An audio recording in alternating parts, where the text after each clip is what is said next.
We are currently witnessing the end of an era.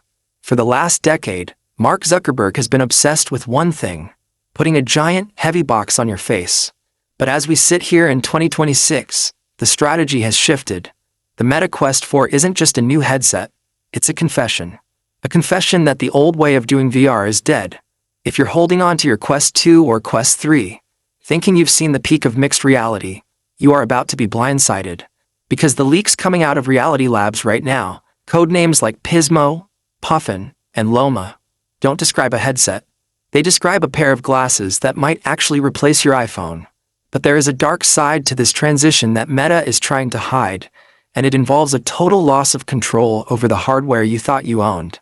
Why is Quest 4 causing so much panic inside the tech industry?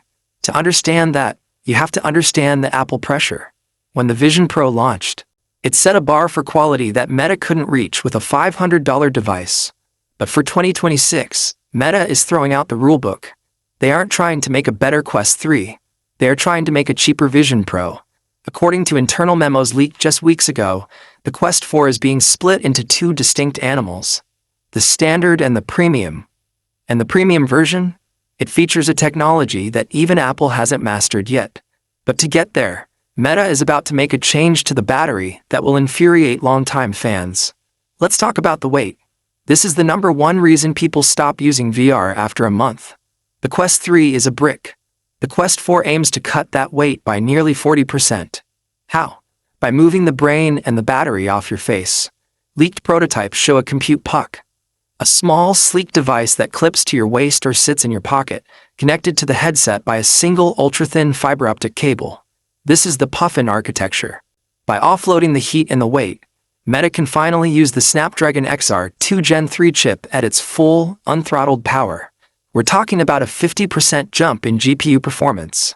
This means the Quest 4 won't just play mobile games. It will play games that look like they're running on a PS5. But the real magic isn't the power, it's the eyes. For years, eye tracking was a pro feature. It was expensive, and it was glitchy. In 2026, it will become the standard. The Quest 4 features high-speed infrared cameras that don't just track where you're looking for navigation. They use foveated rendering. This allows the headset to only render the exact spot you are looking at in full 4K resolution, while blurring the edges. It's exactly how the human eye works. This allows the Quest 4 to punch way above its weight class, delivering visuals that should require a $3,000 PC, all while running on a battery in your pocket. Now look at the pass-through. The grainy video of the Quest 3 is gone. The Quest 4 is reportedly using 8-megapixel sensors with a zero-latency bypass. This means when you look at your room through the Quest 4, you won't feel like you're looking through a camera, you'll feel like you're looking through glass. Meta is calling this hyperreality. But here is the hook. This new pass-through is so good that Meta is reportedly removing the physical controllers from the base box. They want you to use your hands. They want the Vision Pro experience for $700. If you're a gamer, this sounds like a nightmare. But don't worry, there is a legacy gamer pack, and it includes something called the haptic neural band.